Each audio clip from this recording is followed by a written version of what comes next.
ಅವರು ಅಮೆರಿಕಾದಲ್ಲಿ ಹೋಗಿ ಓದ್ಕೊಂಡು ಬಂದವರು, ಡಾಕ್ಟ್ರೇಟ್ ತೊಗೊಂಡವರು. ಕಡೆಗೆ ಆ ಡಾಕ್ಟ್ರೇಟ್ ನೋಡ್ಬಿಟ್ಟು ಬೇಜಾರಾಗಿ ಊರಿಗೆ ಬಂದಲ್ಲಿ ಒಂದು ದಿವಸ ಬಕೆಟಲ್ಲಿ ಇಟ್ಬಿಟ್ಟು ಪೆಟ್ರೋಲ್ ಹಾಕ್ಬಿಟ್ಟು ಸುಟ್ಬಿಟ್ಟೆ ಕಡೆ ಅಂತಂದರು.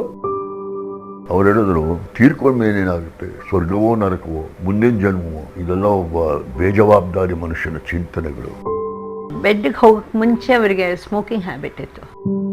ಬಾಂಗ್ ಹೊಡಿತೀನಿ ನೀನು ಅಂದರು. ನಾನು ಬಾಂಗ್ ಹಿಂಗೆ ಹೊಡೆಯಕ್ಕೆ ಹೋಗ್ಬಿಟ್ರೆ ಮನೆಗೆ ಹೆಂಗಪ್ಪ ಹೋಗೋದು ಅಂತ ಬಿಟ್ಟು, ಸಾರ್ ತಪ್ಪು ತಿಳ್ಕೊಬೇಡಿ, ನನಗೆ ಅಭ್ಯಾಸ ಇಲ್ಲ ಅಂತ ನಕ್ಬಿಟ್ರು ಅವರು. ಬಸವಣ್ಣವ್ರು ಇದ್ದಾರೆ ಅಂದರೆ ಇಲ್ಲ ಅಂದ್ಬಿಡೋದು, ಹಾಗೆ ಒಂಥರ ವಿದ್ಯಾರಣ್ಯರು ಇದ್ದಾರೆ ಅಂದರೆ ಇಲ್ಲ ಅಂದ್ಬಿಡೋದು, ಹಾಗೆ ಆ ಥರ ಒಂದು. ಓದಿದ ಪ್ರತಿಯೊಂದು ಪುಸ್ತಕದಲ್ಲೂ ಕೂಡ ಏನಿದೆ ಅಂತನ್ನೋದನ್ನು ಅವ್ರು ಕಾರ್ಡ್ಸ್ ಮಾಡ್ತಿದ್ರು. ಇಷ್ಟಿಷ್ಟೆಲ್ಲ ಪೋಸ್ಟ್ ಕಾರ್ಡ್ ಥರ ಕಾರ್ಡ್ಸ್ಗಳಿರ್ತಿತ್ತು. ಅದು ಹಸಿರು ಹೊನ್ನು ಸುಮಾರು 3,500 ಕಾರ್ಡ್ಗಳನ್ನು ಇಟ್ಕೊಂಡು ಬರೆದಂಥ ಪುಸ್ತಕ ಅದು. I have never seen such a great man. I am sorry that people have not used him properly. DVG ವಿಚಾರ 1000 ಜನ ಮಾತಾಡ್ತಾರೆ, ಅದಕ್ಕಿಂತ ನನಗೆ ಜಾಸ್ತಿ ಮಜಾ ಬರೋದು BGL ಸ್ವಾಮಿ ವಿಚಾರ ಮಾಡಿ.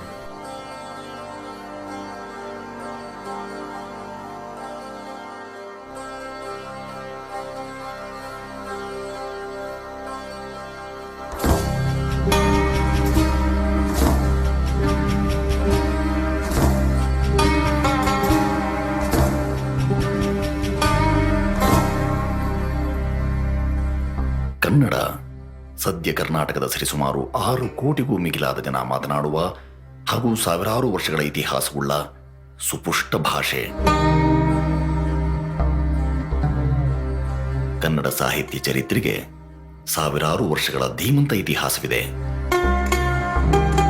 ಅನೇಕ ಕವಿಗಳು, ಲೇಖಕರು ಕನ್ನಡ ಸಾಹಿತ್ಯಕ್ಕೆ ತಮ್ಮದೇ ಆದ ರೀತಿಯಲ್ಲಿ ಅನನ್ಯ ಕೊಡುಗೆ ಸಲ್ಲಿಸುತ್ತಾ ಬಂದಿದ್ದಾರೆ. ಕನ್ನಡ ಸಾಹಿತ್ಯವನ್ನು ಶ್ರೀಮಂತಗೊಳಿಸಿದ ಪ್ರಾತಸ್ಮರಣೀಯ ಹಲವರನ್ನು ಗಮನಿಸುವ ಸಂದರ್ಭದಲ್ಲಿ ಜಾಜ್ವಲ್ಯಮಾನವಾಗಿ ಕೇಳಿಬರುವ ಹೆಸರೊಂದಿದೆ. ತಮ್ಮ ಜೀವಿತ ಕಾಲದ ಬಹುಭಾಗವನ್ನ ಕನ್ನಡೇತರ ನೆಲದಲ್ಲಿ ಕಳೆದರೂ ಕನ್ನಡಕ್ಕೆ ಹಸೂರು ಹೊನ್ನು ಪರಿಚಯ ಮಾಡಿಕೊಟ್ಟ ಶ್ರೇಷ್ಠ ಸಸ್ಯವಿಜ್ಞಾನಿ, ಶ್ರೇಷ್ಠ ಪ್ರಾಧ್ಯಾಪಕ, ಸಂಶೋಧಕ, ಬಹುಮುಖಿ ಆಸಕ್ತಿಗಳ ಲೇಖಕ ಡಾಕ್ಟರ್ BGL ಸ್ವಾಮಿಯವರು.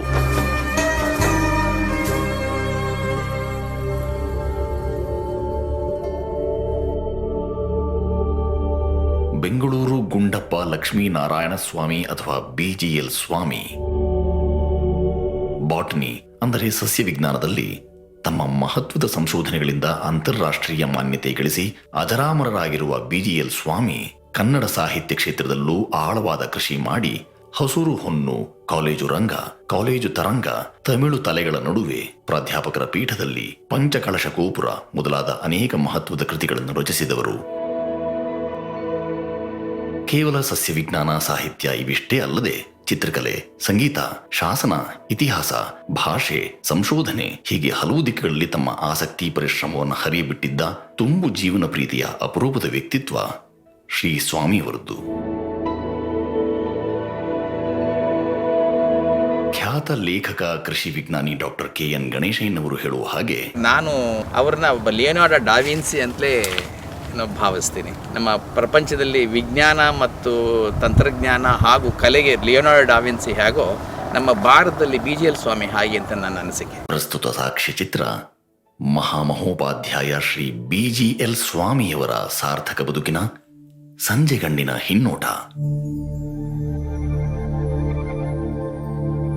ಸ್ವಾಮಿ ಇದು ಬೆಂಗಳೂರು ಗುಂಡಪ್ಪ ಲಕ್ಷ್ಮೀನಾರಾಯಣ ಸ್ವಾಮಿಯವರನ್ನು ಕುಟುಂಬದವರು, ಆಪ್ತರು ಕರೆಯುತ್ತಿದ್ದ ರೀತಿ. 1916ರಲ್ಲಿ ಸ್ವಾಮಿ ಹುಟ್ಟಿದ್ದು. ಡೇಟ್ ಆಫ್ ಬರ್ತ್ ತಪ್ಪು ಬರ್ತಾ ಇದೆ ಇವಾಗೆಲ್ಲ ಕಡೆ. 5th February 1916. 2016ಗೆ ಅವರಿಗೆ 100 years ಆಗೋಗುತ್ತೆ. ತಂದೆ ಕನ್ನಡದ ಸುಪ್ರಸಿದ್ಧ ಸಾಹಿತಿ, ಪತ್ರಕರ್ತರು, ರಾಜಕೀಯ ತಜ್ಞರು, ಕನ್ನಡದ ಶ್ರೇಷ್ಠ ದಾರ್ಶನಿಕರು ಹಾಗೂ ಮಂಕುತಿಮ್ಮನ ಕಗ್ಗದ ಕರ್ತೃಗಳಾದ ಪೂಜ್ಯ DV ಗುಂಡಪ್ಪನವರು. ತಾಯಿ ಭಾಗೀರಥಮ್ಮನವರು. BGL ಸ್ವಾಮಿ ವಿಚಾರ ಮಾತಾಡಬೇಕಾದ್ರೆ ಅವರು ವಿಚಾರ ಮಾತಾಡಬೇಕೋ ಅಥವಾ DVG ವಿಚಾರ ಮಾತಾಡಬೇಕೋ ಗೊತ್ತಾಗಲ್ಲ. Each is better than the other in some respects. ಗುಂಡಪ್ಪನವರ 3 ಜನ ಮಕ್ಕಳಲ್ಲಿ ಸ್ವಾಮಿಯವರೇ ಹಿರಿಯರು. ಮೀನಾಕ್ಷಿ ಹಾಗೂ ಇಂದಿರಾ ಸ್ವಾಮಿಯವರ 2 ಸಹೋದರಿಯರು. ಶ್ರೀ BGL ಸ್ವಾಮಿಯವರ ಪೂರ್ವಿಕರದ್ದು ತಂಜಾವೂರು ನಾಗಪಟ್ಟಣ ಮಾರ್ಗದಲ್ಲಿರುವ ಮಂಜಾಪುತ್ತೂರು ಎಂಬ ಪುಟ್ಟ ಗ್ರಾಮದ ಬೃಹತ್ ಚರಣ ವರ್ಗಕ್ಕೆ ಸೇರಿದ ದ್ರಾವಿಡ ಬ್ರಾಹ್ಮಣ ಕುಟುಂಬ. ಸುಮಾರು 600 ವರ್ಷಗಳಿಗೂ ಹಿಂದೆ ಈ ಭಾಗದ ಅನೇಕರು ತಮ್ಮ ಜೀವನೋಪಾಯಕ್ಕಾಗಿ ಮೈಸೂರು ಸೀಮೆಗೆ ವಲಸೆ ಬಂದರಂತೆ. ಹೀಗೆ ವಲಸೆ ಬಂದ ಸ್ವಾಮಿಯವರ ಪೂರ್ವಜರು ತಮ್ಮ ಜೀವನೋಪಾಯಕ್ಕಾಗಿ ಆರಿಸಿಕೊಂಡ ಊರು ಕೋಲಾರ ಜಿಲ್ಲೆ ಮುಳಬಾಗಿಲು ತಾಲೂಕಿನ ದೇವನಹಳ್ಳಿ. ಹಾಗಾಗಿ ಸ್ವಾಮಿಯವರ ತಂದೆ ಪೂಜ್ಯ DVGಯವರ ಹೆಸರಿನಲ್ಲಿ ಡಿ ಅಂದರೆ ದೇವನಹಳ್ಳಿ ಸೇರಿಕೊಂಡಿದೆ. ಮುಂದೆ ಗುಂಡಪ್ಪನವರು ತಮ್ಮ ಬದುಕನ್ನು ಅರಸುತ್ತಾ ಬೆಂಗಳೂರಿಗೆ ಬಂದು ನೆಲೆಸಿದ್ದರಿಂದ ಸ್ವಾಮಿಯವರ ಹೆಸರಿನಲ್ಲಿ ಬೆಂಗಳೂರು ಸೇರಿಕೊಂಡು ಅವರು ಬೆಂಗಳೂರಿಗರೇ ಆದರು. ನಮ್ಮ ಮನೆ ಇವಾಗಿನ ಡಾಕ್ಟರ್ DVG ರೋಡ್, ಮುಂಚೆ ಅದಕ್ಕೆ ನಾಗಸಂದ್ರ ರೋಡ್ ಅಂತ ಇತ್ತು. 1970 ಆ ರೋಡ್ಗೆ ಹೆಸರು ಬದಲಾಯಿಸಿದ್ರು. Total dimension of the site at DVG road was 150 by 150.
ಕರ್ನಾಟಕದಲ್ಲಿ ಪ್ರಕಟವಾಗ್ತಾ ಇದ್ವು.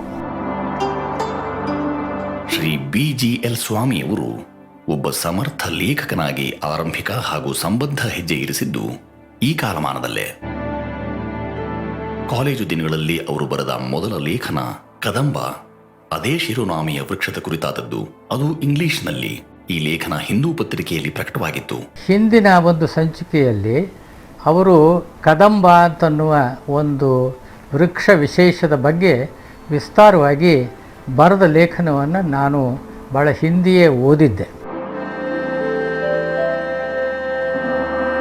ಆ ಲೇಖನ ಓದಿದಾಗ ನನಗೆ ಕನ್ನಡದಲ್ಲಿ ಒಂದು ಶಾಸ್ತ್ರ ವಿಚಾರವನ್ನು, ವಿಜ್ಞಾನದ ವಿಷಯವನ್ನು ಇಷ್ಟರ ಮಟ್ಟಿಗೆ ಸರಸವಾಗಿ ಹೇಳಬಹುದಲ್ಲ, ಇದು ನನಗೆ ವಿಶೇಷವಾಗಿ ಕಂಡಿತು. ನನಗೆ BSc ಆನರ್ಸ್ನಲ್ಲಿ ತುಂಬ ಚೆನ್ನಾಗಿ ಐ ಥಿಂಕ್ ರ್ಯಾಂಕೋ ಏನೋ ಬಂದರು ಅಂತ ಕಾಣುತ್ತೆ. MSc ಮಾಡೋದಕ್ಕೆ ದುಡ್ಡಿಲ್ಲ. No money in the house to do MSc.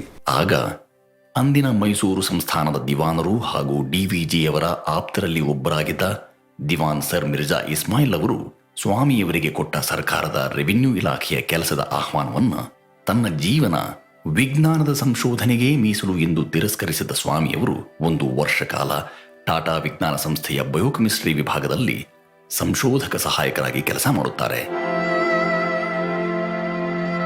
ನಂತರ ಕೆಲ ಕಾಲ ಆಗಷ್ಟೇ ಬೆಂಗಳೂರಿನಲ್ಲಿ ಹೊಸದಾಗಿ ಹುಟ್ಟಿದ್ದ ಫಾರೆಸ್ಟ್ ರಿಸರ್ಚ್ ಲ್ಯಾಬೋರೇಟರಿಯಲ್ಲಿ ಸಹಾಯಕರಾಗಿ ಸೇರಿಕೊಳ್ಳುತ್ತಾರೆ. ಫೋರ್ಟ್ ಹೈಸ್ಕೂಲ್ನಲ್ಲಿ ಟೆಂಪ್ರರಿ ಟೀಚಿಂಗ್ ಅಸಿಸ್ಟೆಂಟ್ ಅಂತ ₹5 ₹6 ಸಂಬಳ. ಮುಂದೆ ಇವೆಲ್ಲ ಬಿಟ್ಟು ಯಾವುದಾದರೂ ಕಾಲೇಜಿನಲ್ಲಿ ಪಾಠ ಹೇಳುವ ಕೆಲಸ ಹುಡುಕುವ ಯೋಜನೆಯಲ್ಲಿದ್ದ ಸ್ವಾಮಿಯವರಿಗೆ ತಂದೆ DVG ಹೇಳಿದ ಮಾರ್ಮಿಕ ಮಾತುಗಳು ಹೀಗಿವೆ. ಸ್ವಾಮಿಯವರ ಪ್ರಸಿದ್ಧ ಕೃತಿಗಳಲ್ಲಿ ಕಾಲೇಜು ರಂಗವೂ ಒಂದು.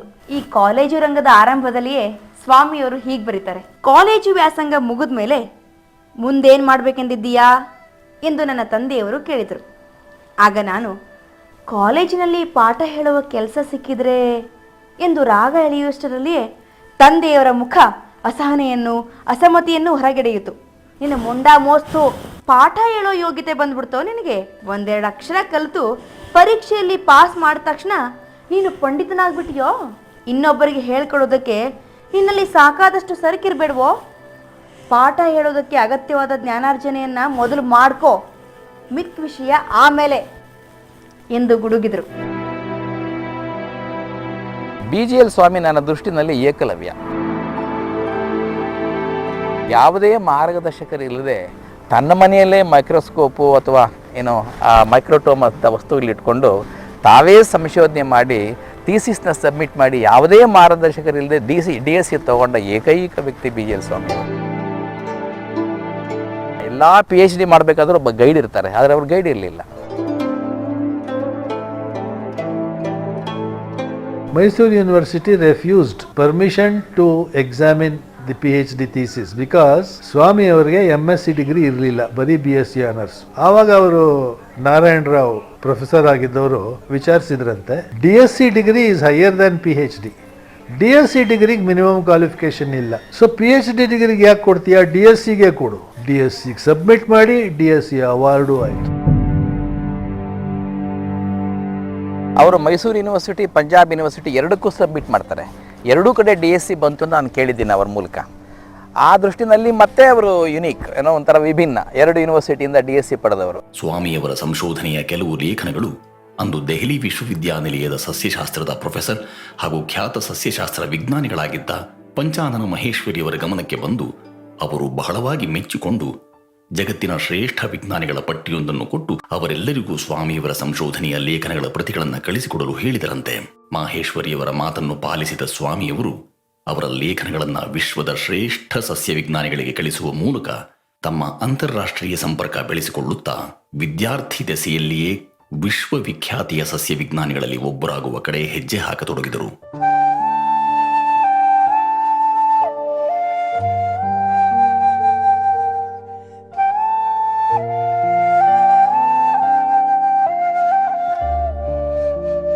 ಸಾವಿರದ 1949 ಕೊನೆಯ ವೇಳೆಗೆ ಅಮೆರಿಕಾದ ಹಾರ್ವರ್ಡ್ ವಿಶ್ವವಿದ್ಯಾಲಯದಲ್ಲಿ ಸಂಶೋಧಕರು ಹಾಗೂ ಸಹ ಪ್ರಾಧ್ಯಾಪಕರಾಗಿ ಕೆಲಸ ಮಾಡುವ ಅವಕಾಶ ದೊರೆಯಿತು ಶ್ರೀ ಸ್ವಾಮಿಯವರಿಗೆ.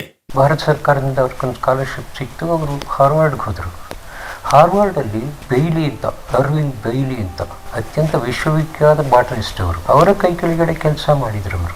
ಅಲ್ಲಿ this man was A distinguished fellow at Harvard university in botany.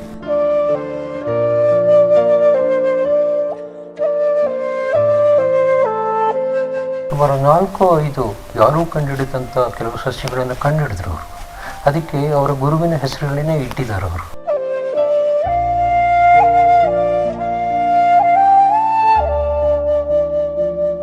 ಸಸ್ಯಶಾಸ್ತ್ರಕ್ಕೆ ಸಂಬಂಧಿಸಿದ ಕೆಲವು ಸಮಸ್ಯೆಗಳನ್ನು ಬಿಡಿಸಿದವರು ಅವರು. ನೀರು ಮತ್ತು ಕಾಂಡಕ್ಕೆ ಆ ನೀರು ಹೋಗುವ ನೀರು ಗೊಳವೆ ಅಂತೀನಿದೆಯಲ್ಲ, ಅದ್ರ ಬಗ್ಗೆ ಯಾರೊಬ್ಬ ಫ್ರಾನ್ಸ್ ವಿಜ್ಞಾನಿ 1900ರಲ್ಲಿ ಅಥವಾ 1910ರಲ್ಲಿ ಒಂದು ಸಿದ್ಧಾಂತವನ್ನು ಮಾಡಿದರು ಅವರು. ಮಾಡಿ ಅದನ್ನೇ ಸರಿ ಅಂತ ಆ ಸಿದ್ಧಾಂತವನ್ನು ಪ್ರಪಂಚದ ಎಲ್ಲ ಭಾಷೆಗಳ ಸಸ್ಯಶಾಸ್ತ್ರ ಓದುವವರೆಲ್ಲರೂ ಕೂಡ ಅದನ್ನೇ ಅನುಸರಿಸ್ತಾ ಇದ್ರು. ವಿಜಯಲ್ ಸ್ವಾಮಿ ಅವರ ಸಿದ್ಧಾಂತ ತಪ್ಪು ಅಂತ ತೋರಿಸ್ಕೊಟ್ರು. ಫ್ರೆಂಚ್ ಭಾಷೆ ಕಲ್ತಿರೋದಕ್ಕೆ ಫ್ರೆಂಚ್ ಭಾಷೆನಲ್ಲಿ ಆ ಪ್ರೌಢ ಪ್ರಬಂಧವನ್ನು ಅವರು ಬರೆದರು. ಇವತ್ತು ಆ ಇದಕ್ಕೆ ಸಂಬಂಧಿಸಿದಂಥ ಪುಸ್ತಕಗಳಿದೆಯಲ್ಲ, ಅದು ಪ್ರಪಂಚದ ಎಲ್ಲ ಭಾಷೆಗಳಲ್ಲಿ ವಿಜಯ ಸ್ವಾಮಿ ಹೆಸರು ಬರುತ್ತೆ. ಅದು ಅವ್ರು ಕಂಡುಹಿಡಿದ್ರು ಅಂತ. ಆ ಸಂದರ್ಭದಲ್ಲಿ ಹಾರ್ವರ್ಡ್ಗೆ ಭೇಟಿ ಕೊಟ್ಟಿದ್ದ ಪ್ರಖ್ಯಾತ ಸಸ್ಯಶಾಸ್ತ್ರಜ್ಞ ಬೀರ್ಬಲ್ ಸಹಾನಿಯವರ ಜೊತೆ ಸ್ವಾಮಿ ನಿಕಟ ಸಂಪರ್ಕ ಹೊಂದಿದರು.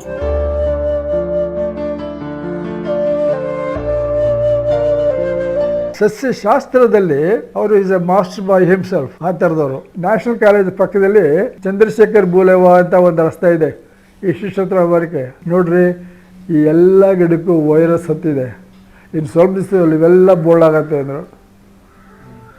ಎಲ್ಲ ಬೋಳಾಯಿತು. ಅದು ಯಾಕಂದರೆ ಅವರು ಸ್ಟಡಿ ಮಾಡಿದ ಸೈನ್ಸು ಅವ್ರಿಗೆ ವೈರಸ್ ಆ ಲೆವೆಲೆಲ್ಲ ಕಾಣಿಸೋದು, ಈ ಗಿಡಕ್ಕೆ ರೋಗ ಹತ್ತಿದೆ ಸಾಯುತ್ತೆ ಅಂತ. ಹಾಗೆ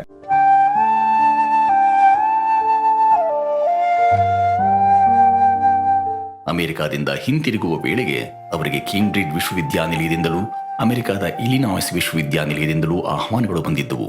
ಜೊತೆಗೆ ಕ್ಯೂಬಾ ದೇಶಕ್ಕೆ ಯುನೈಟೆಡ್ ಸ್ಟೇಟ್ಸ್ನಿಂದ ಸಸ್ಯಶಾಸ್ತ್ರ ಸಂಶೋಧನಾ ತಂಡದ ನಾಯಕರಾಗಿ ಬರುವಂತೆ ಅವಕಾಶ ಒದಗಿ ಬಂದಿತ್ತು. ಅಲ್ಲೇ ಕೆಲಸ ಸಿಕ್ಕಷ್ಟೇ ಇತ್ತು.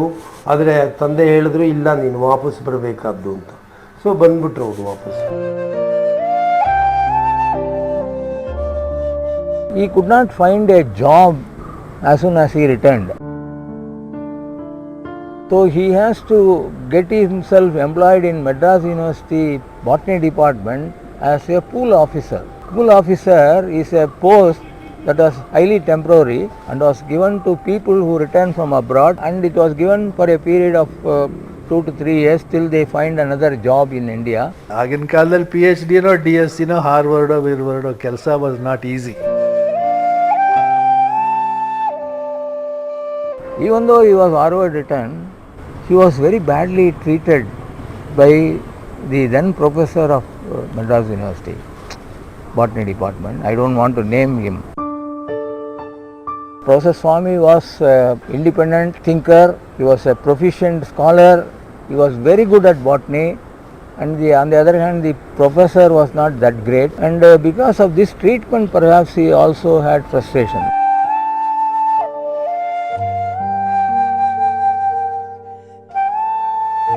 ಒಂದು ಅಡ್ವರ್ಟೈಸ್ಮೆಂಟ್ ಬಂತು, professor of botany Madras university, presidency college Madras ಅಂತ. ಇವರ ಅಡ್ವರ್ಟೈಸ್ಮೆಂಟೇ ನೋಡಿಲ್ಲ. ನನಗೆ ಯಾಕೆ ಬೇಕು, ನನ್ನನ್ನು ಯಾರು ಪ್ರೊಫೆಸರ್, ಏನೋ ಆ ಥರ ಒಂದು ಇತ್ತಂಡವಾದ. ಅವನು ಕೊಟ್ಬಿಡ್ತಾನಾ ಮಾಡಿದರೆ ಈ ಟೈಪ್ ಮಾಡಿ. He did not apply. Lakshmana ಸೋಮದ್ಲಿಯಾರು ಅವರು ವೈಸ್ ಚಾನ್ಸಲರ್ ಆಗಿದ್ದರು. ಅವ್ರಿಗೆ ಯಾರು ಹೇಳಿದ್ರು ಏನೋ ಗೊತ್ತಿಲ್ಲ. He called BGL Swami and said, after the last date or after many days after the last date for application, ನೀನು ಇದು ತಗೋ, ಇಲ್ಲಿ ಹ್ಯಾಂಡ್ ರಿಟನ್ ಅಪ್ಲಿಕೇಶನ್ ಒಂದು ಕೊಡು, ಚೀಟಿ, ಅದೇನು ನೇಮು ಅದೆಲ್ಲ ಎಂಥದ್ದು ಬೇಡ, just give it, I will take care of it ಅಂತ. He got a resolution passed in the Senate of the University of Madras and appointed BGL Swami as chief professor. ಅಲ್ಲಿ vacancy ಇದ್ದಿದ್ದು professor, ಅದಕ್ಕೂ 1 year chief professor of botany ಮಾಡಿದ್ರು. ಹಾಗೆ merit was recognised late. ಅಷ್ಟೊತ್ತಿಗಾಗಲೇ ಅವ್ರಿಗೆ 40 ವರ್ಷ ಆಗಿತ್ತು. ಅಥವಾ 35-36 ವರ್ಷ ಆಗಿದ್ರು. ಪ್ರೊಫೆಸರ್ಶಿಪ್ಪಿಗೆ ಕಡಿಮೆ, ಆದರೆ ಇನ್ನೂ ಮುಂಚೆ ಬರ್ಬೋದಾಗಿತ್ತು. Chief professor of botany. ಹಾಗೆ ಅವ್ರಿಗೆ ಸಂಬಳ ಕೊಟ್ಟಿದ್ದು 600 ರೂಪಾಯಿ ಮದ್ರಾಸ್ನಲ್ಲಿ 51ರಲ್ಲಿ.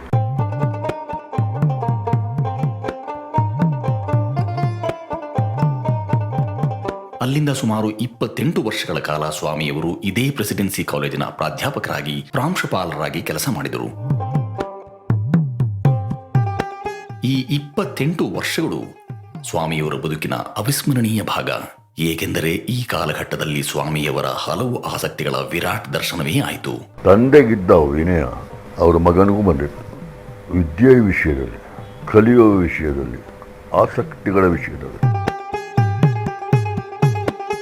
ಅಧ್ಯಾಪಕರು ನಿರಂತರ ಜೀವನ ಪೂರ್ತಿ ವಿದ್ಯಾರ್ಥಿಯಾಗಿರೋದು ಹೇಗೆ ಅಂತ ಕಲಿಸ್ಕೊಟ್ಟವರು.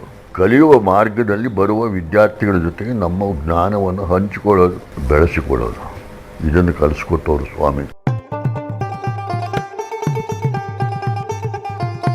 Every day he used to come at 7:30 to the lab, morning.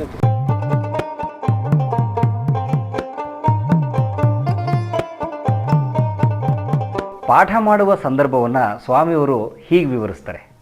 ಕ್ಲಾಸಿಗೆ ಹೋದನೆಂದರೆ ನನಗೆ ಬೇರೊಂದು ಲೋಕದಲ್ಲಿದ್ದೇನೆ ಎಂದು ಸ್ವಾಭಾವಿಕವಾಗಿ ಭಾಸವಾಗುತ್ತದೆ. ವಿದ್ಯಾರ್ಥಿಗಳು ಕುಳಿತಿರುವ ಆ 4 ಗೋಡೆಗಳ ನಡುವಣ ವಾತಾವರಣವೇ ಬೇರೊಂದು ಲೋಕ. ಹೊರಗಿನ ಅರಿವು ಮರೆತು ಹೋಗಿಬಿಡುತ್ತದೆ. ಮುಖ್ಯವಾಗಿ ಸ್ನಾತಕೋತ್ತರ ತರಗತಿಗಳಿಗೆ ಹೇಳುವ ಪಾಠದಲ್ಲಿ ಯಾವುದಾದರೊಂದು ವಿಷಯವನ್ನು ಕುರಿತು ಪ್ರಸ್ತಾವಿಸುತ್ತಿದ್ದಾಗ ಇದ್ದಕ್ಕಿದ್ದಂತೆಯೇ ಹೊಸ ಭಾವನೆಯೊಂದು ಮಿಂಚಿ ಬರುತ್ತದೆ. ಅಥವಾ ಬಿಕ್ಕಟ್ಟಿನಲ್ಲಿದ್ದ ಸಮಸ್ಯೆಯೊಂದು ದಿಢೀರೆಂದು ಗಂಟು ಬಿಚ್ಚಿಕೊಂಡು ದಾರಿ ಸುಗಮವಾಗುತ್ತದೆ.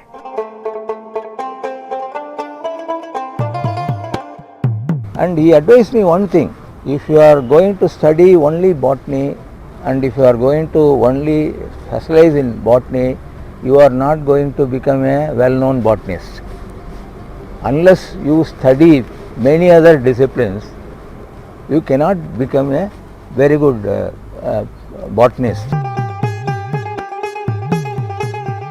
ಸ್ವಾತಂತ್ರ್ಯೋತ್ತರದಲ್ಲಿ ಉನ್ನತ ಶಿಕ್ಷಣ ಸಂಸ್ಥೆಗಳ ಶಿಕ್ಷಣ ಕ್ರಮ, ಅಧಿಕಾರಶಾಹಿ ವ್ಯವಸ್ಥೆ, ಜೊತೆಗೆ ಮನುಷ್ಯನ ಅಜ್ಞಾನ, ಸಣ್ಣತನ ಯಾವ ಮಟ್ಟಕ್ಕೆ ಇಳಿದಿದೆ ಎನ್ನುವುದನ್ನು ತಾವೇ ಸ್ವತಃ ಅನುಭವಿಸಿದವರು ಶ್ರೀ ಸ್ವಾಮಿಯವರು. ಪ್ರಾಧ್ಯಾಪಕನ ಪೀಠದಲ್ಲಿ ಅನ್ನುವ ಈ ಪುಸ್ತಕದ ಪೀಠಿಕೆಯಲ್ಲಿ BGL ಸ್ವಾಮಿಯವರು ತುಂಬ ಇಂಟ್ರೆಸ್ಟಿಂಗ್ ಆದ ಮತ್ತು ತುಂಬ ಅವಲೋಕಿಸ್ಕೊಳ್ಬೇಕಾದಂಥ ವಿಷಯದ ಬಗ್ಗೆ ಬರೀತಾರೆ. ನೋವು ನಲಿವು, ಸೋಲು ಗೆಲುವು, ಬೇವು ಬೆಲ್ಲ, ಈ ದ್ವಂದ್ವಗಳ ತಿಕ್ಕಾಟವೇ ನಮ್ಮ ಜೀವನ ಎಂದು ಹೇಳುತ್ತಾರೆ ಅಲ್ಲವೇ. ಪ್ರಾಧ್ಯಾಪಕನ ದಿನಚರಿಯು ಇದೇ ಸೂತ್ರದ ಮೇಲೆ ದೊಂಬರಾಟ ಮಾಡುತ್ತದೆ.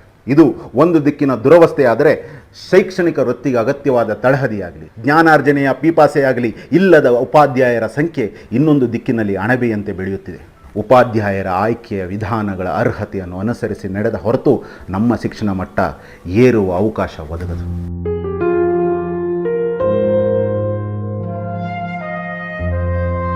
ಕಾಲೇಜುಗಳು ಹಾಗೂ ವಿಶ್ವವಿದ್ಯಾನಿಲಯಗಳಲ್ಲಿ ವಿದ್ಯೆಯೊಂದನ್ನು ಬಿಟ್ಟು ಸಲ್ಲದ ಅನ್ಯ ವಿಷಯಗಳು ಪ್ರಾಮುಖ್ಯತೆ ಗಳಿಸಿರುವುದನ್ನು ಕಂಡು ಸ್ವಾಮಿ ಅಸಹ್ಯಪಟ್ಟುಕೊಳ್ಳುತ್ತಾರೆ.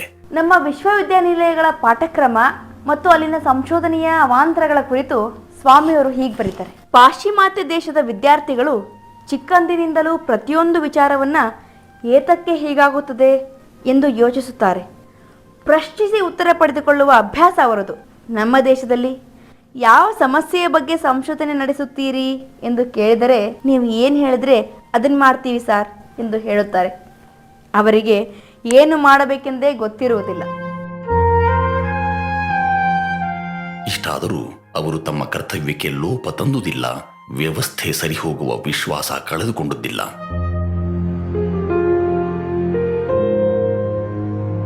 ಪ್ರೆಸಿಡೆನ್ಸಿ ಕಾಲೇಜ್ ಪ್ರೊಫೆಸರ್ ಆಗಿದ್ದಾಗಲೇ ಡೆಲ್ಲಿಯಿಂದ ಒಂದು ಆಫರ್ ಬಂತು.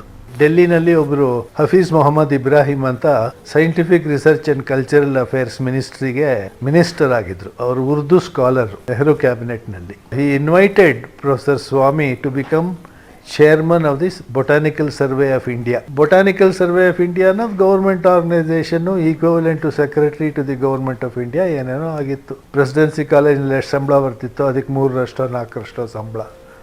And honourable, very honourable post. ಅದಕ್ಕೆ ಇವರು ಬರೆದಿದ್ದು, I will not accept the post of N exalted Gardner.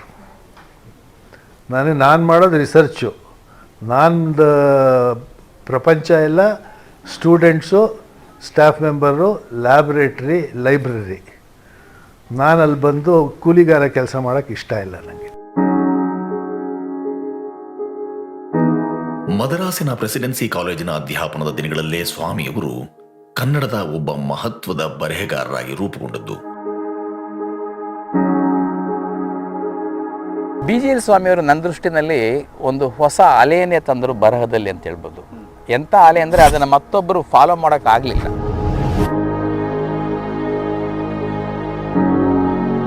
BGL ಸ್ವಾಮಿ ಮತ್ತು ಅವರ ತಂದೆ ಗುಂಡಪ್ಪನವ್ರ ಬಗ್ಗೆ ಹೇಳುವಾಗ ನನಗೆ ಬಹಳ ಮುಖ್ಯ ಅನಿಸೋದು, ಅವರಿಬ್ಬರಿಗೂ ಹೋಲಿಸುವಾಗ ನನಗೆ ಕುವೆಂಪು ತೇಜಸ್ವಿನ ಹೋಲಿಸ್ಬೇಕನ್ಸುತ್ತೆ. ಯಾಕೆಂದರೆ ಗುಂಡಪ್ಪನವರು ದಾರ್ಶನಿಕರು, ಪುಟ್ಟಪ್ಪನವರು ದಾರ್ಶನಿಕರು, ತೇಜಸ್ವಿನೂ ಕೂಡ ವಿಜ್ಞಾನವನ್ನು ಹಾಸ್ಯವಾಗಿ ಹೇಳಿದರು. ಇವರು ಕೂಡ ವಿಜ್ಞಾನವನ್ನು ಹಾಸ್ಯಮಯವಾಗಿ ಹೇಳ್ತಾರೆ. ಹಾಸ್ಯಮಯವಾಗಿ ಹೇಳುವಾಗಲೂ ವಿಜ್ಞಾನದ ತತ್ವಗಳು, ವಿಜ್ಞಾನದ ನಿಷ್ಠೆ ಅವರಿಂದ ಹೋಗಲ್ಲ. ಒಂದು ವಿಶೇಷವಾದ ಸಂಗತಿ ಏನು ಅಂತಂದರೆ, ಸ್ವಾಮಿಯವರು ಕನ್ನಡದಲ್ಲಿ ಬರೆಯೋದು DVG ಅವರಿಗೆ ಅಂಥ ಇಷ್ಟ ಇದ್ದ ಹಾಗೇನು ಕಾಣೋದಿಲ್ಲ. ಅದನ್ನು ಅವರು ಹಸಿರು ಹೊನ್ನು ಪುಸ್ತಕದ ಮುನ್ನುಡಿನಲ್ಲಿ ಬರೆದಿದ್ದಾರೆ, ಓದ್ತೀನಿ ಕೇಳಿ. ನೀನು ಕನ್ನಡದಲ್ಲಿ ಬರೆಯುವುದು ಬೇಡ, ಮನೆಗೊಬ್ಬನಿದ್ದೇನಲ್ಲ ನಾನು, ಸಾಕು ಎಂದು ಬುದ್ಧಿಮಾತು ಹೇಳುತ್ತಿದ್ದರಾದರೂ ನನ್ನ ಬರವಣಿಗೆಯನ್ನು ಓದಿಯಾದ ಮೇಲೆ ಹುರಿದುಂಬಿಸುವ ಮಾತುಗಳನ್ನಾಡಿ ಹಸಿರು ಹೊನ್ನು ಹಸ್ತಪ್ರತಿಯನ್ನು ಓದಿಸಿ ಕೇಳಿಯಾದ ಮೇಲೆ ಕನ್ನಡದಲ್ಲಿ ಇಂಥ ಪುಸ್ತಕಗಳು ಬೇಕು ಎಂದು ಹೇಳಿ ಪುಸ್ತಕ ಅಚ್ಚಾಗುವುದರೊಳಗಾಗಿಯೇ ಕಣ್ಮುಚ್ಚಿದ ನಮ್ಮ ಪೂಜ್ಯ ತಂದೆಯವರ ಸ್ಮರಣೆಗೆ. ನಮಗೆ ಅತ್ಯಂತ ಹತ್ತಿರವಾಗಿರೋದು ಅಂದರೆ ಸಸ್ಯಗಳು, ಹೂಗಿಡಗಳು, ಫಲ, ಹಣ್ಣು ಹಂಪಲುಗಳು, ಕಾಡು, ಇವೆಲ್ಲ ನಮಗೆ ನೇರವಾಗಿರೋದು. ಕೆಮಿಸ್ಟ್ರಿ ನಮ್ಗೆ ತುಂಬ ದೂರ, ಫಿಸಿಕ್ಸ್ ಅಂತೂ ಇಂದು ತುಂಬ ದೂರ. ನಮಗೆ ಸಮೀಪ ಆಗಿರುವಂಥ ವಿಜ್ಞಾನವನ್ನು, ಅಲ್ಲಿರುವಂಥ ವಿಷಯಗಳ ವಿಜ್ಞಾನವನ್ನು ಹೇಳುವವರು ಯಾರೂ ಇರಲಿಲ್ಲ. ಆ ಸಂದರ್ಭದಲ್ಲಿ ಸರಿಯಾಗಿ BGL ಸ್ವಾಮಿ ಅವರ ಪುಸ್ತಕಗಳು ಬರೋಕ್ಕೆ ಶುರುವಾದವು. 1960ರಲ್ಲಿ ಪ್ರಕಟವಾದ ಹಾರ್ವರ್ಡ್ ಅನುಭವಗಳ ಸಂಗ್ರಹ ಅಮೆರಿಕದಲ್ಲಿ ನಾನು ಮೊದಲು ಪ್ರಕಟವಾದ ಸ್ವಾಮಿಯವರ ಪುಸ್ತಕ. ಕನ್ನಡ ಸಾಹಿತ್ಯಕ್ಕೆ ಒಂದು ವಿಶೇಷವಾದ ತಿರುವನ್ನು ನೀಡಿದರು. ಅದುವರೆಗೂ ಬರ್ತಿದ್ದ ಪುಸ್ತಕಗಳೆಲ್ಲನ ಅತ್ಯಂತ ವಿನಮ್ರವಾಗಿ, ಅಯ್ಯೋ ಈ ವಿಜ್ಞಾನನ ಅತ್ತ ಹೋಗ್ಬಿಟ್ರೆ ವಿಜ್ಞಾನ ಮಾಲಿನ್ಯ ಆಗ್ಬಿಡುತ್ತೇನೋ, ಅಯ್ಯೋ ಇದಾಗುತ್ತೇನೋ ಅನ್ನೋ ಭಯ ಪಟ್ಕೊಂಡಿದ್ದಂಥ ಸನ್ನಿವೇಶ. ಆಗ ಅಂಥ ಸನ್ನಿವೇಶ ಬಿಡಿಸ್ಬಿಟ್ಟು, ವಿಜ್ಞಾನ ಓದಿದ್ರು ನಗ್ಬೋದಪ್ಪ, ವಿಜ್ಞಾನದಲ್ಲೂ ಹಾಸ್ಯ ಇದೆ, ವಿಜ್ಞಾನದಲ್ಲೂ ಒಂದು ಒಂದು ಜ್ಞಾನದ ಸಂದೇಶ ಇರುತ್ತೆ, ವಿಜ್ಞಾನದಲ್ಲಿ ನಿತ್ಯ ಜೀವನದ ನಮ್ಮ ಸಂಗತಿಗಳನ್ನ ತರಬಹುದು ಅಂತ ಅವರೇನು ಹೇಳಕ್ಕೆ ಹೋಗಿಲ್ಲ, ಬರೆದು ತೋರಿಸಿದ್ರು. ಯಾಕೆಂದರೆ ಸೈನ್ಸ್ ಅಂದರೆ ಇಂಗ್ಲೀಷ್ ಮೀಡಿಯಮ್ಲಿ ಓದಬೇಕು, ಇಂಗ್ಲೀಷ್ ಬಿಟ್ಟರೆ ಅದು ಅರ್ಥ ಆಗಲ್ಲ ಅನ್ನೋ ಥರದ ಒಂದು ತಪ್ಪು ಕಲ್ಪನೆ ಇದೆ. ನಿಮಗೆ ಖಗೋಳಶಾಸ್ತ್ರವನ್ನಾಗಲಿ, ಭೂಗೋಳವನ್ನಾಗಲಿ, ಹಿಸ್ಟ್ರಿನಾಗಲಿ, ಸೋಷಿಯಲ್ ಸ್ಟಡೀಸ್ನಾಗಲಿ, ಯಾವುದೇ ಒಂದು ವಿಷಯವನ್ನಾಗಲಿ, ಶಾಸ್ತ್ರವನ್ನಾಗಲಿ ನಮ್ಮ ಮಾತೃಭಾಷೆಯಲ್ಲಿ ಹ್ಯೂಮರಸ್ ಆಗಿ ಹೇಳಿದರೆ ಅದರ ಫಲ ಹೆಚ್ಚು ಪರಿಣಾಮಕಾರಿಯಾಗಿರುತ್ತೆ. ಆ ದೃಷ್ಟಿಯಿಂದ ನಮಗೆ BGL ಸ್ವಾಮಿಯವರು ಸಾರ್ವಕಾಲಿಕವಾದ ವೈಜ್ಞಾನಿಕ ಬರಹಗಾರರಾಗಿದ್ದಾರೆ. BGL ಸ್ವಾಮಿಯವರು ಚೆನ್ನೈನ ಪ್ರೆಸಿಡೆನ್ಸಿ ಕಾಲೇಜಲ್ಲಿ ಒಂದು 10 ವರ್ಷ ಪ್ರಾಧ್ಯಾಪಕರಾಗಿ, ಆಮೇಲೆ ನಂತರ ಅದರ ಪ್ರಿನ್ಸಿಪಲ್ ಆಗ್ತಾರೆ. ಅಲ್ಲಿ ಅವರ ಅನುಭವಗಳನ್ನು ತಮ್ಮ ತಮಿಳು ತಲೆಗಳ ನಡುವೆ ಎನ್ನುವ ಈ ಪುಸ್ತಕದಲ್ಲಿ ದಾಖಲಿಸಿದ್ದಾರೆ. ಇದರಲ್ಲಿ ಒಂದು ವಿಶೇಷವಾದ ಘಟನೆ ಬರುತ್ತೆ. ತಮಿಳರು ತಮ್ಮದು 10,000 ವರ್ಷ ಹಳೆಯದು, 20,000 ವರ್ಷ ಹಳೆಯದು, ತಮ್ಮ ಚರಿತ್ರೆ ಅಂಥದ್ದು ಅಂತೆಲ್ಲ ಹೇಳ್ಕೊಡ್ತಾ ಇರ್ತಾರೆ. ಇದಕ್ಕೆ ಸರಿಯಾದ ಆಧಾರ ಇಲ್ಲ. ಇದನ್ನು ಪ್ರಶ್ನಿಸಿ BGL ಸ್ವಾಮಿಯವರು ಒಂದು ಸಲ ಒಬ್ಬರ ಜೊತೆ ಮಾತಾಡಿದಾಗ ಏನಾಯಿತು ಅನ್ನೋದನ್ನು ನೀವೇ ನೋಡಿ. ಕ್ರಿಸ್ತ ಶಕದ ಮೊದಲ 3 ಶತಮಾನಗಳು ಚಂಗಕಾಲ ಎಂಬ ಅಭಿಪ್ರಾಯ ಸಾಧಾರಣವಾಗಿ ಅಂಗೀಕೃತವಾಗಿದೆ. ಇದನ್ನೇ 1000 ಜನ 10,000 ಸಲ ಹೇಳಿಬಿಟ್ಟಿರುವುದರಾದ್ರಿಂದ ಆಧಾರವಿಲ್ಲದ ಈ ಊಹೆ ಸಿದ್ಧಾಂತವಾಗಿ ಬಿಟ್ಟಿದೆ. ಈ ನಿರ್ಣಯದ ವಿವೇಕವನ್ನು ಕುರಿತು ಯಾರೋ ಪ್ರಶ್ನೆ ಮಾಡಲಾಗದು. ಒಂದು ಸಲ 100 ಪೈಸಾ ವೀರ ತಮಿಳಿಗರೊಬ್ಬರೊಂದಿಗೆ ಏನೋ ಸಂದೇಹ ವ್ಯಕ್ತಪಡಿಸಿದೆ. ಅದಕ್ಕೆ ಅವನು ನನ್ನನ್ನು ಉರಿಗಣ್ಣಿನಿಂದ ನೋಡಿ, ಏನು ಸರ್, ಪಾಶ್ಚಾತ್ಯ ಪಂಡಿತರಾದ ವಿನ್ಸೆಂಟ್ ಸ್ಮಿತ್ ಅವರೇ ಇದನ್ನು ಒಪ್ಪಿಕೊಂಡಿದ್ದಾರೆ, ನಿಮಗೇನು ಬಂತು ಸರ್ ಈ ಸಂದೇಹ ಎಂದರು. ಅದಕ್ಕೆ ಸ್ವಾಮಿಯವರು, ಅಲ್ಲಪ್ಪ, ವಿನ್ಸೆಂಟ್ ಸ್ಮಿತ್ ಅವರಿಗೆ ತಮಿಳು ಗೊತ್ತಿಲ್ಲ, ಅವರಿಗೆ ಇದನ್ನು ಹೇಳಿ ಅವರನ್ನು ಒಪ್ಪಿಸಿದವರು ನೀವು ತಾನೇ ಅಂತ ಕೇಳಿದರು. ಅದಕ್ಕೆ ಅವರು ಇನ್ನೂ ಸಿಟ್ಟಾಗಿ, ಸರ್, ನಮ್ಮ ಚರಿತ್ರೆಯ ವಿಷಯ ನಿಮಗೇಕೆ, ನಿಮ್ಮ ಬಾಟನಿಯನ್ನು ಹಿಡಿದುಕೊಂಡಿರೋದ್ರಿಂದ ಬಿಟ್ಟು ಈ ವಿಷಯಗಳು ನಿಮಗೇಕೆ ಎಂದು ಕೇಳಿದರು. ತಮಿಳು ತಲೆಗಳ ನಡುವೆನೇ ತಗೊಳ್ಳಿ ನೀವು. ಪ್ರತಿ ಹಾಸ್ಯದ ಹಿಂದೆಯೂ ಆ ಬ್ಯೂರೋಕ್ರಸಿಯಲ್ಲಿ ಅಡಗಿರುವ ಆ ಕಟು ಸತ್ಯಗಳು ಏನು, ಎಲ್ಲರೂ ಅದನ್ನು ಕೆದಕಿ ಆಚೆ ತೆಗೆದು ಅದನ್ನು ಏನಾದರೂ ಒಂದು ಸೊಲ್ಯೂಷನ್ ಹುಡುಕಬೇಕು ಅನ್ನೋ ಒಂದು ಏನೋ ಡಿಮ್ಯಾಂಡ್ ಇರುತ್ತೆ ಅಲ್ಲಿ. ಇದನ್ನು ಯಾರೂ ಗಮನಿಸಲ್ಲ. ಬರೀ BGL ಸ್ವಾಮಿಯವರು ಹಾಸ್ಯವಾಗಿ ಬರೀತಾರೆ ಅಂತಷ್ಟೇ ನೋಡ್ಕೊಂಡ್ಬಿಡ್ತಾರೆ. ನಮ್ಮ ಸಾಹಿತ್ಯ ವಿಮರ್ಶಕರಂತೂ ಅವನ್ನ ಗಂಭೀರವಾಗಿ ತಗೊಂಡಿಲ್ಲ. ಇದೊಂದು ದುರದೃಷ್ಟ.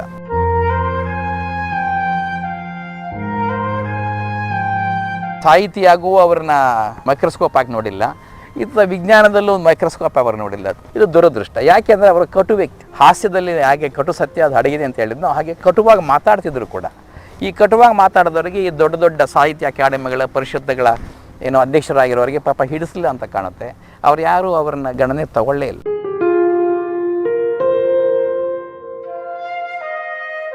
ಕಾಲೇಜು ರಂಗ, ಕಾಲೇಜು ತರಂಗ, ತಮಿಳು ತಲೆಗಳ ನಡುವೆ ಮೈಸೂರು ಡೈರಿ, ಸಾಕ್ಷಾತ್ಕಾರದ ಹಾದಿಯಲ್ಲಿ, ಮೀನಾಕ್ಷಿಯ ಸೌಗಂಧ, ಹೀಗೆ ಅನೇಕ ಶ್ರೇಷ್ಠ ಕೃತಿಗಳು ಕನ್ನಡ ಸಾಹಿತ್ಯ